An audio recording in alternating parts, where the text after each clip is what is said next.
మరొక breaking news చూస్తున్నాం. Kukatpally police station ముందు తీవ్ర ఉద్రిక్తత నెలకొంది. పోలీస్ స్టేషన్ ముందు సహస్ర పేరెంట్స్ ధర్నా చేస్తున్నారు. సహస్రను అత్యంత దారుణంగా చంపిన నిందితుడిని తమకు అప్పగించాలంటూ కూడా పేరెంట్స్ తమ ఆవేదనను డిమాండ్ రూపంలో వ్యక్తం చేస్తున్నారు. సహస్రను చంపిన వాడిని బతకనివ్వద్దు అంటూ కూడా అక్కడ వాళ్ళు ఆందోళన తీవ్రతరం చేస్తున్నారు. పోలీస్ స్టేషన్ కు పెద్ద ఎత్తున స్థానికులు కూడా చేరుకున్నట్లుగా మనకైతే బ్రేకింగ్ న్యూస్ లో సమాచారం అందుతోంది.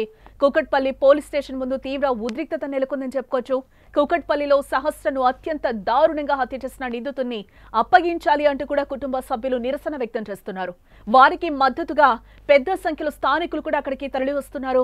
నిందితుడిని అప్పగించాలని, సహస్రను చంపిన వాడిని బతకనివ్వద్దు అంటూ ఆందోళన చేపట్టారు. దీంతో పోలీసులు స్టేషన్ ముందు ఉద్రిక్తత పరిస్థితులు నెలకొన్నాయని చెప్పుకోవచ్చు. అయితే వారికి పోలీసులు నచ్చచెప్పే ప్రయత్నం చేసిన వారు వినిపించుకోవడం లేదు. ప్రజెంట్ అక్కడ కూకట్పల్లి పోలీస్ స్టేషన్ వద్ద పరిస్థితులు ఏ విధంగా ఉన్నాయో ఒకసారి మనం లైవ్ లో చూసే ప్రయత్నం చేద్దాం.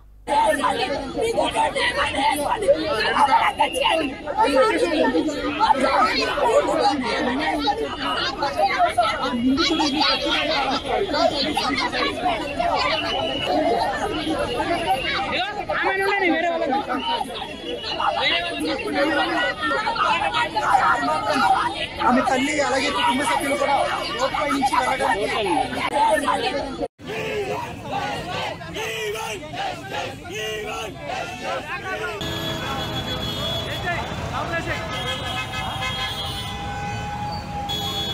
రోడ్డుపై నుంచి తీసుకోవాలి చెప్పు.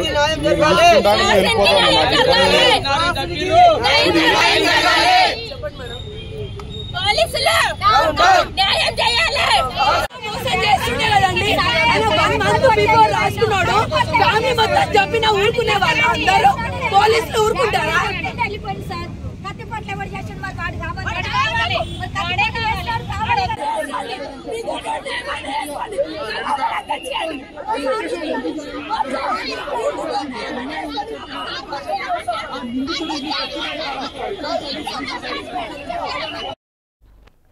ఎస్, అక్కడ కూకట్పల్లి పోలీస్ స్టేషన్ వద్ద పరిస్థితి ఎంత ఘోరంగా ఉందో కూడా మనం చూస్తున్నాం. తల్లి ఆవేదనను వింటున్నాం. నా పాపను నాకు ఇవ్వండి, నేను వెళ్ళిపోతాను, నా పాపను మీరు తిరిగి తీసుకొస్తారా అని కూడా ఆవేదన వ్యక్తం చేస్తుంది. అక్కడ కుటుంబ సభ్యులందరూ కూడా ఒక రకమైన ధర్నానైతే చేస్తున్నారు. డిమాండ్ను కూడా వ్యక్తపరుస్తున్నారు. నా పాప నాకు కావాలి అని చెప్పి 1 month బిఫోరే ఆయన ప్రీ ప్లాన్డ్గా ఉన్నప్పుడు ముందే ఆ హత్య జరుగుంటే కనుక వాడిని అరెస్టు చేయకపోయేవాళ్ళ అని కూడా ఆమె నిందిస్తుంది. పోలీసులు కూడా ఒక క్వశ్చన్ చేస్తుంది. ఆమె డిమాండ్ కూడా వ్యక్తం చేస్తుంది. అక్కడ ఈరోజు నా పాపను మీరు అందరూ తిరిగి ఇవ్వగలరా అంటూ కూడా ఆమె అక్కడ ఆవేదననైతే అక్కడ కుటుంబ సభ్యులు తల్లితో పాటు కూడా వ్యక్తం చేస్తున్నారు. పోలీసులు డామ్ డామ్ అంటూ కూడా వాళ్ళు ఒక రకమైన నినాదాలైతే అక్కడ మనకి వినిపిస్తున్నాయి. ఆ బయటలో ఎంత అక్కడ పరిస్థితి అంతా కూడా అల్లకల్లోలంగా మారిందని కూడా మనం చెప్పొచ్చు. ఆమె మీడియాతో కూడా మాట్లాడింది. మీడియాతో కూడా ఆమె ఏం మాట్లాడిందో తల్లి సహస్ర తల్లి ఒకసారి మనం వినే ప్రయత్నం చేద్దాం. మా ముందు చంపండి, టీవీలో అందరి ముందు చంపండి, అదే డిమాండ్ చేసేది. డిమాండ్ చేయడానికి ఏం లేదు ఇక్కడ. ఏముంటుంది చెప్పండి? ఒక తల్లి ఆవేదన ఏముంటుంది చెప్పండి? ఒక 1 hour లో ఒక మంచి పిల్ల మీరు చూసుంటారు. ఏం ప్రాబ్లం ఉంది నా పిల్లకి చెప్పండి? నేను ఎందుకు డిమాండ్ చేయకూడదు? ఏం ప్రాబ్లం ఉంది ఆ పిల్ల? నా పిల్లకి ఏమైనా తక్కువ చేశాను? చిన్నప్పటి నుంచి డబ్బులు పెట్టి పెట్టి పెట్టి అంత పెద్ద చేసుకొని ఎందుకు ఊరుకోవాలండి? ఆ అబ్బాయి అట్లా చేస్తుంటారు. అట్లీస్ట్ ఒక చిన్న బ్యాట్ కోసం చేస్తారా? రేపు చిన్న చాక్లెట్ కోసం కూడా చేస్తారని వదిలేస్తారా? తల్లిదండ్రులకు కూడా శిక్షించాలండి. ఎందుకంటే సార్ చెప్పారు కదా, సెల్ తెచ్చుకున్నాడు అప్పుడు అడిగారంట, అంటే అప్పుడే దండించుండి చాలా ఘోరంగా చేసుంటే గనక ఇప్పుడు ఇంత అయ్యేవాడు కాదేమో అని నేను అనుకుంటున్నానండి. ఖచ్చితంగా పేరెంట్స్ కూడా ఉంటది, పేరెంట్స్ కూడా శిక్షించాలి. అదే నేను కోరుకునేది, పేరెంట్స్ ని శిక్షించాలి. వాడిని మాత్రం చాలా దారుణం చేయాలి. అసలు నా పాప ఎంత దారుణం చేశారో మీకు అందరికీ తెలుసు.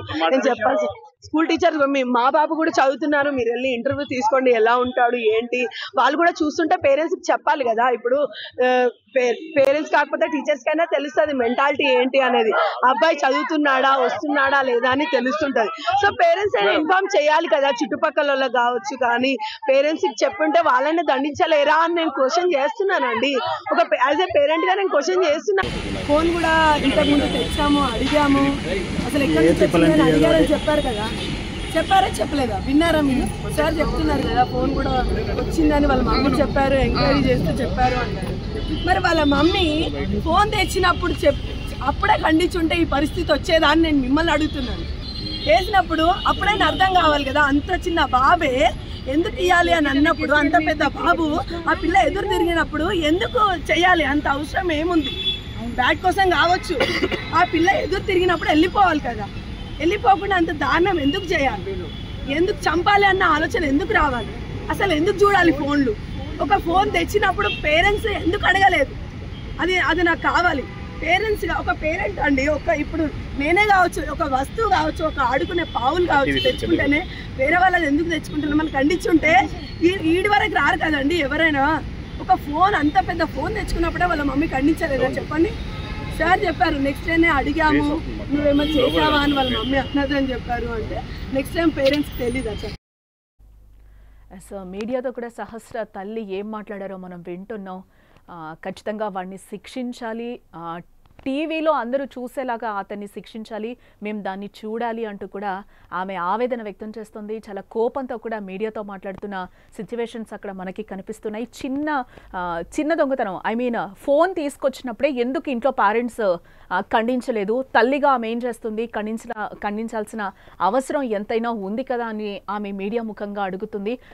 ఖచ్చితంగా పేరెంట్స్ను కూడా శిక్షించాలి, వాళ్ళ తప్పు కూడా ఉంది అనేసి అని అంటున్నారు. ఎందుకు చంపే అంత క్రూరమైన ఆలోచన ఆ పిల్లగానికి ఈరోజు ఎందుకు వచ్చింది? సహస్ర ఎప్పుడైతే దాన్ని ఖండించిందో అప్పుడే వదిలేసి వెళ్ళిపోవాలి కదా, ఆ పిల్ల తిరగబడినప్పుడు వెళ్ళిపోవాలి కదా, ఎందుకు చంపాలి అన్న ఆలోచన వాడికి వచ్చింది. వాడు ముందే ప్రీ ప్లాన్డ్గా ఇదంతా చేశాడు అని కూడా తల్లి తన ఆవేదనను వ్యక్తం చేస్తుంది. బట్ వాడినైతే శిక్షించాలి అని కూడా పేరెంట్స్ తమ ఆవేదనని వ్యక్తం చేస్తున్నారు. లేకపోతే మాకే వదిలేయాలి అంటూ కూడా తల్లి అడుగుతుంది. నా బిడ్డని ఈరోజు ఎవరైనా తీసుకొచ్చి ఇవ్వగలుగుతారా అని కూడా అంటున్నారు. ఖచ్చితంగా వాడికి శిక్ష పడాల్సిందే.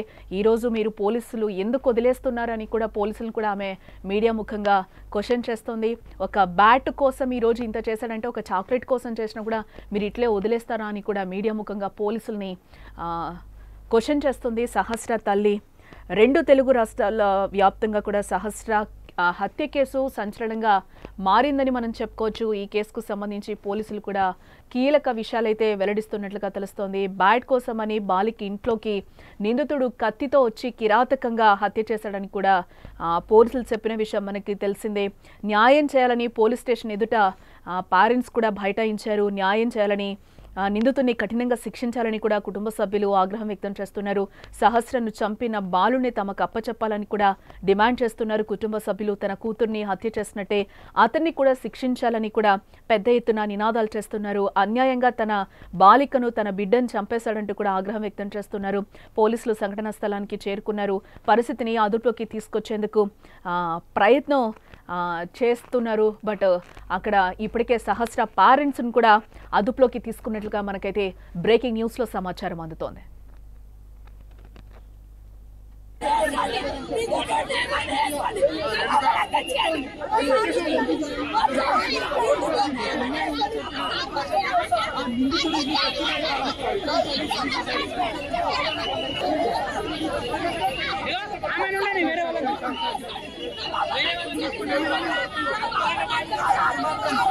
ఆమె తల్లి అలాగే కుటుంబ సభ్యులు కూడా రోడ్డుపై నుంచి వెళ్ళడానికి